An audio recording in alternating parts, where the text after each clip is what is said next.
This interview is being taken on April 20th, 2015 in Albuquerque, New Mexico. Good afternoon. How are you doing? Very good. Awesome. Well, it's a pleasure to meet you. My name is Ivy Bell. I'm the great-granddaughter of an ex-POW, William Baker, from Nemo, Texas. I am also the Vice President of the Korean War Veterans Youth Corps and the Texas Regional Interview Director for the Korean War Legacy Foundation. So thank you so much for being able to come in and talk to me today. Will you please introduce yourself and tell me a little bit about you? My name is Edward B Heimann. Will you spell your last name for me? Heimann. Well, thank you so much, Mr. Heimann. Appreciate you coming in. I was born at home in West Point, Nebraska on October the 13th, 1932. I enlisted in the Marine Corps 10 months after I graduated from high school in 1950. What made you decide to enlist? I went by the local post office and they had a poster of a Marine on seagoing duty in his dress blues. And that was it? Yes. It sold you. I wanted to be a seagoing Marine, and I found out that the MOS for seagoing Marines was the same as infantry. All right, then. And after I was in finished boot camp in San Diego. You went to San Diego? Okay.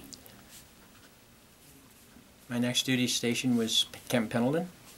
Camp Pendleton? Where is that at? California. After mess duty for 30 days.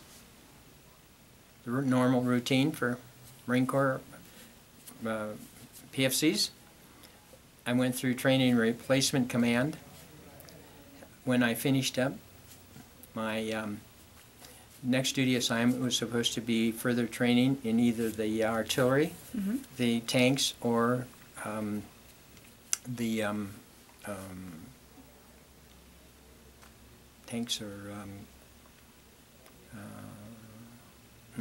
okay.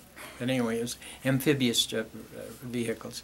But before the day we were shipped out, we were packing to go to the next duty assignment, and I had tried to follow all the directions that the Marines gave me, and that one of them was to label all your equipment. And so I put my name with the rubber stamp they gave me and all my equipment, and I had a pair of shoes that I normally set out, spit shined and for inspection, and when I was packing they were gone. So I said, well, I probably won't need them in Korea, so it was no problem. So you knew you were going to Korea? Yes, after the training, secondary training. Had you ever heard of Korea? Yes, yes. In fact, when I enlisted, my parents asked me why and those kind of things, and they reminded me that Korea was going on, and I said I have no problem with that, and they did too. So it was they agreed that it was okay for me to enlist, and the training replacement in Camp Pendleton was all for units that were going over to Korea, and they were on a 30-day rotation. But this extra training was prior to going over there, and it was, I don't remember whether they anticipated 6 weeks or 2 months or something, but so you wouldn't go immediately. It was after the training was completed, but they called, after I discovered my shoes were gone, one of my tent mates said, so-and-so in the next 10 over has them. So I went over there and asked him if he had my shoes, and he said, no, he didn't. I said, let's see him, and he showed him to me, and I pointed out that my name was in my shoes, and I took him and packed him in my bag. And someone had told the commanding Sergeant Major what had happened. I didn't know this. So when we were supposed to jump on the trucks to take to this other camp, they called his name and my name, and we went to see the Sergeant Major, and he said, you guys aren't going. And I said, why? Well, because this man stole your shoes and he has to be court-martialed because Marines don't do that. And I said, well, why do I have to go? He says, well, you have to testify. So they put me in another training, and I started to receive the same training that I had already received. And they put him in the brig until his trial. So one He was court-martialed for stealing a pair of shoes? Yeah, that was the process. Did he, I mean, did it ever come out why he stole your shoes? No. Like, did he lose his? I'm so confused. No, he didn't, and he didn't need those shoes because he was going to Korea also. And So but what it was was the- just the code of conduct that they expect from the Marines. You Mhm. don't treat your fellow Marines that way. Mm-hmm. So one of the jobs I had was to a prison chaser, and about 8 months after, no, it wasn't that long. It A was prison about- chaser in the States or in Korea? No, in Camp Pendleton. Okay. So whenever they had a prisoner to go from the brig to a court or from the court to Mhm. wherever it might be, I was one of those that did that. And all of a sudden I went to pick up a prisoner, and it happened to be this young man that stole my shoes. So we went to court, and he went to court, but I didn't have to testify. I waited until this processing was over. He came back out, and I asked him what happened. He says, well, I have to spend some more time in jail and get a dishonorable discharge. So I took him back to jail, back to the brig, and I went to my commanding sergeant major and told him what happened, and now could you put me in a unit that's going to Korea? And he says, no, we want you to work in the record book section. So I worked in the record book section for a while, and finally I asked him to send me to Korea. He said, well, we can't do that because we need you here. So I wrote a letter to the Commandant of the Marine Corps and asked him to go, and he said, okay, you can go. So and by that time it was late in October or November. Why did you want to go to Korea so bad? Well, because those people that I had associated with, all the people that were going through training were going to Korea. Mm-hmm. And, I kind of enlisted because I wanted to do my part in that respect and didn't appreciate being in the United States for that time. Mm-hmm. So after the Commandant of the Marine Corps approved my request to go to Korea, I went through cold weather training and went to Korea. And got over there the first part of December. Where did you land? Incheon.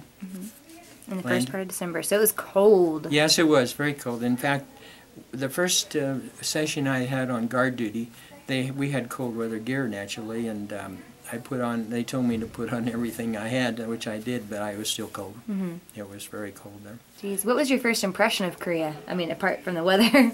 Well, it was, you saw the rice paddies all over, and some of them were being worked, some of them were not being worked, and I had no direct contact with any Korean person at all. Mm-hmm. They put us on the train and took us from Incheon to Munsan-e, where the 1st Engineering Battalion, 1st Engineering Company was, and I just never had any contact with the Korean populace, but I did see the countryside, and was in this same camp forever until I went to R&R to Japan, and they had a 4th of July or Veterans Day ceremony at near Seoul that we went to, and after the ceasefire was signed, they had a gathering that you could go. They transported us to this celebration, but other than that, I was at the same tent every day for a year. So tell me about your living conditions. How much were you getting paid? Where were you sleeping? As a sergeant and overseas, and they had combat pay. I think my total pay was $160 a month, or something like that. But prior to going, I had sent a $100 a month allotment to my bank in West Point. So I was getting $60 a month. Well, maybe $40 a month. It seemed that it was about 40 in military script. That you had no way to spend. And I don't know why I didn't send my allotment $150, but nevertheless, and when it came time to go R&R to Japan, were able to use the script to make that trip. They transported us, but when we got to Japan, you could spend it there. But basically worked for the battalion adjutant in his office, and primarily my duties were, it was to go to the message center every day, pick up the classified documents and bring them to his office, and he would analyze them and talk to the commanding officer, who was a colonel, and then the administrative functions at the battalion headquarters were part of my type letters for him, and basically filed in normal office functions for the battalion adjutant. Pretty good job, right? Yeah, it's actually quite impressive. So, were you able to keep in contact with your family back home pretty easily? Yes, we always got care boxes, and the mail delivery was adequate and timely. There was no problem with that. But and where were you being stationed at? Were you in Incheon or? No, Munsani. Stationed at Munsani. At least that's what they called it. I guess I never did see a road sign or anything to that effect. But our living quarters were tents. We didn't have any floors in them, so it was on the ground. But it was a 5-man tent. We had a mess hall. We had a enclosed shower, group shower facilities, to where you could take a warm shower most of the time. But we were fed well, and the Catholic priest would come through periodically, and we could go to Mass maybe once every 2 months or something like that. So, and we had, you know, a good group of guys working there. Periodically, before the draft would come through, they would ask, and if the North Koreans had hit the Marine sector that was on the line pretty hard, they did ask for volunteers to fill in until the regular draft came in. But the North Koreans also knew the timing on the drafts. So they would generally, and they knew, it seemed as if they knew when the Marines were rotated on the front line. So that was their time to attack, and so...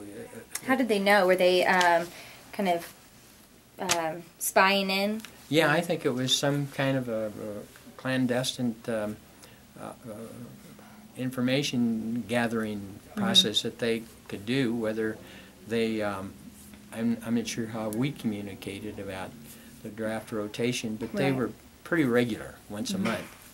And that was, when the new people arrived, that was the time the North Koreans, and if they killed enough on the front line, then they would have to be replaced, and the replacements were back echelon people like our battalion headquarters or company headquarters.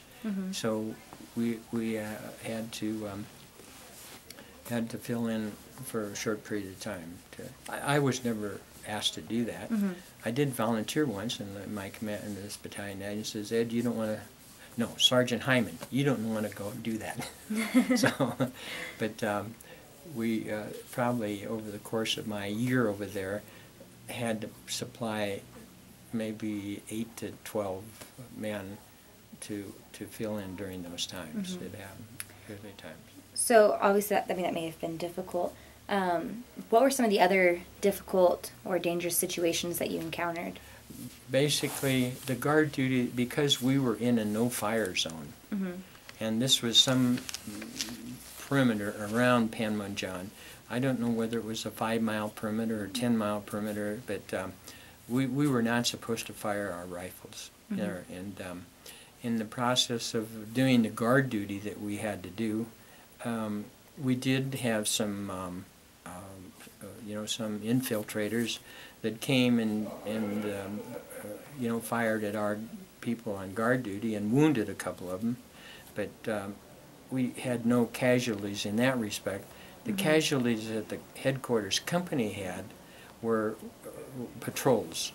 When our people went out on patrol to clear the path for the patrol, because there were mines everywhere, and that was. And then we had an EOD unit attached to us that disarmed incoming rounds, mortars, or Will you tell the audience what an EOD is?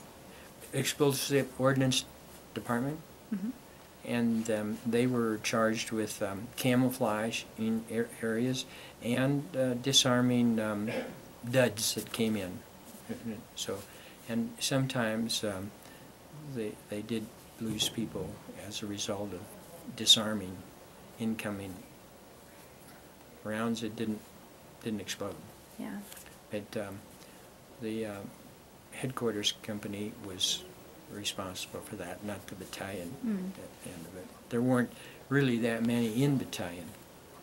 There were just a few of us that were battalion personnel. Most of the other people were headquarters company personnel. But it was, other than that, we, and in July they signed the treaty, so the ceasefire. So right. the 7 months that I was there while they hadn't, and as far as I remember, there were some confrontations after the ceasefire, but I don't think the Marines were affected that, but I'm not sure. But you could tell the difference that we no longer had what we called bed check Charlie that would fly over in a single engine airplane, and I don't know whether he had small bombs that he dropped or what, but we had blackouts when bed check Charlie was flying around. But other than that, it was pretty peaceful. Awesome. I guess you're kind of one of the lucky ones. Yes, I'm sure of that. I'm sure of that. So whenever you returned home, did you speak of your experience in Korea with your family, your friends? Outside of my family, there were very few people that were interested in it unless you belonged to a veterans organization, and we all told of our experience in those situations. Right. And when I started college in September of 1953, the college, Regis College in Denver, did have a veterans group. So the veterans group, and one of the Jesuit priests up there had been in the military, and he was sponsoring our group. So we had the opportunity to do it, but as far as the average student, they weren't that interested in it, but we made ourselves known as best we could. Yeah.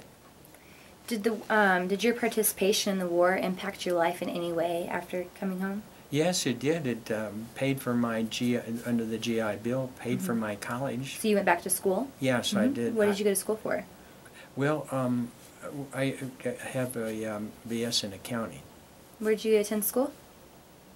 Pardon me? Where did you get your degree? I got my degree in accounting. But where? I'm sorry. At Regis College. Regis College? Yeah, now Regis University in Denver. Oh, fancy.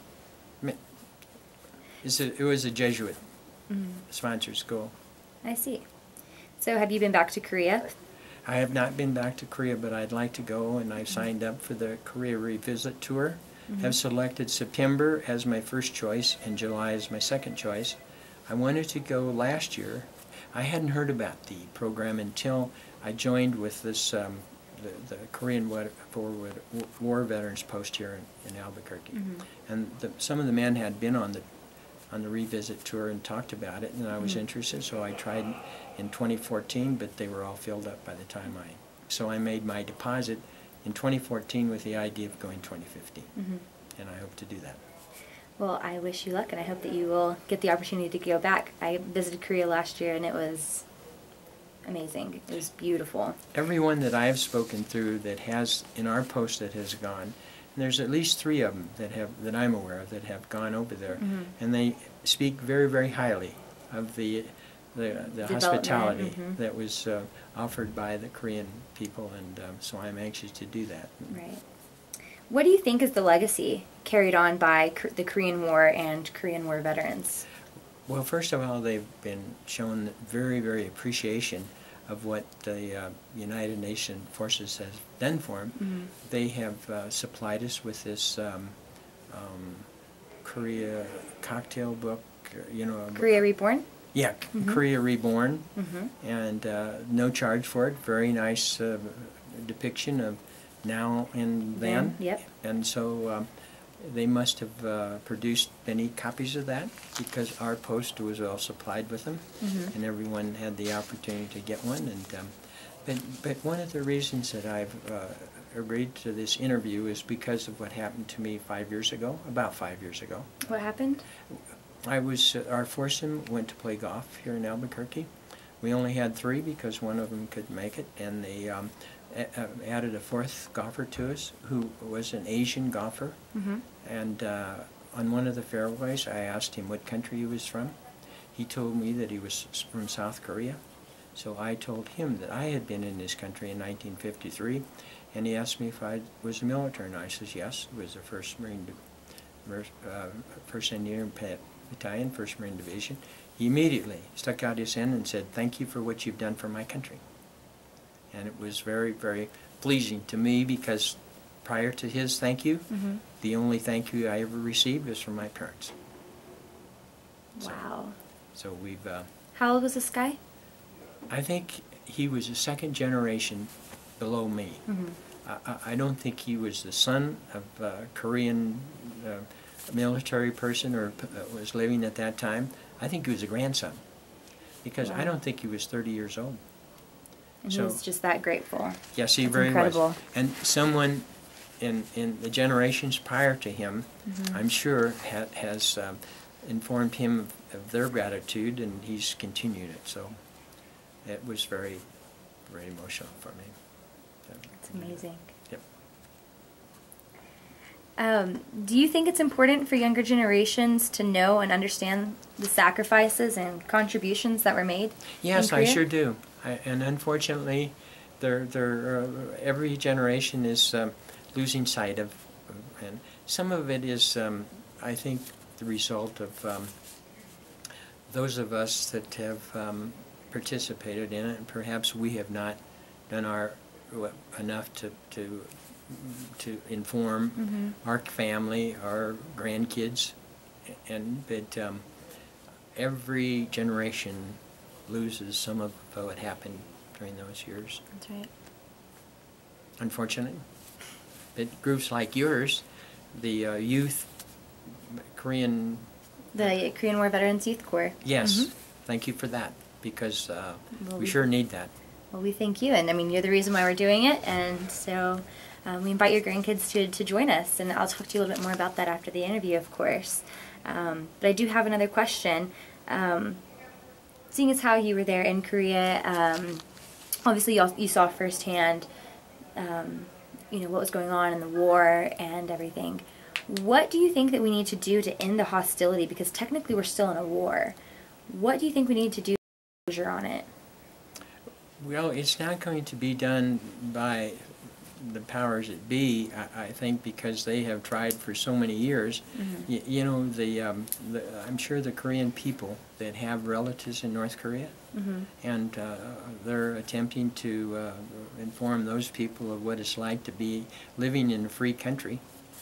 And if that same message were highlighted and by those officials that are trying to unite the two countries, or at least settle the hostilities between the two, would promote the fact that the free country is a better life, and there's many advantages of that. Maybe the Korean people themselves would make it known to their leaders that I want to live like the South Koreans do. But it's the officials seem to have a hard time conveying that. Yeah. What is one thing that you can say that you were able to kind of take from your experience in Korea, like maybe a lesson or something that you live by today? You mean from the from the Korean people, or for you personally, your experience being in Korea and being in the military? Was there anything that stuck with you after you left Korea? Maybe a life lesson that you learned, or something that changed you in some way or impacted you? Well, while we were over there, one of the conversations we often had amongst ourselves is how difficult it is for anybody, that has been overrun or attacked or by a foreign nation, and so those people, to see the suffering that they went through, the disruption of their lives, and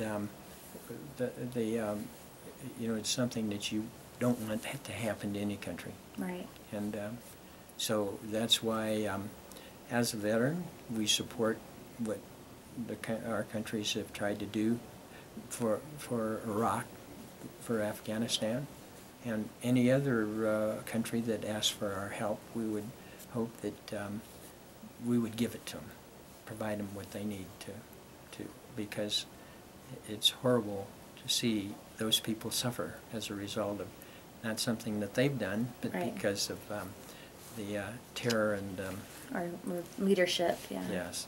So hopefully you don't want to see any country being forced to live in an atmosphere where they cannot live free. Exactly. Exactly. Well, is there anything else that you'd like to share with me? Any other memories or stories, messages, anything to preserve your legacy? Well, you know, we went to work every day and tried to do our job. They, and I think I did a good job of that because,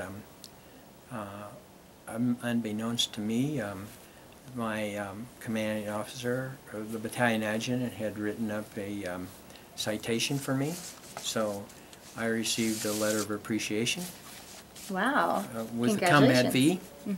And the good part of it, I was in school at the time it came to the United States, and a Marine Corps recruiter or something had gone to West Point, Nebraska, looking for me or my family, and found my mother at the beauty shop. And so he went in with this citation and told my mother that it was for me, and she was not aware of it. And when my mother called me up to tell me about it, because I wasn't aware of it either, they hadn't contacted me, and she made me feel I won the war by myself. That's fantastic, though. Yes, it was good for her, you know. So, but nevertheless, it was a good experience for me. I hope it taught me a lesson, and we hope the Koreans succeed even more, even though they're competitors of ours now. With cell phones and yeah, right. automobiles, yep. Well, they have definitely developed a lot in the last 60 years. And yes. As I said earlier, I hope you get the opportunity to go back and visit Korea. We're looking forward to it. I hope that you get the opportunity here pretty soon. Thank you. So thank you so much for being You're able to very come welcome. and talk to me today. I really appreciate your time. Well, thank you for what this project is doing.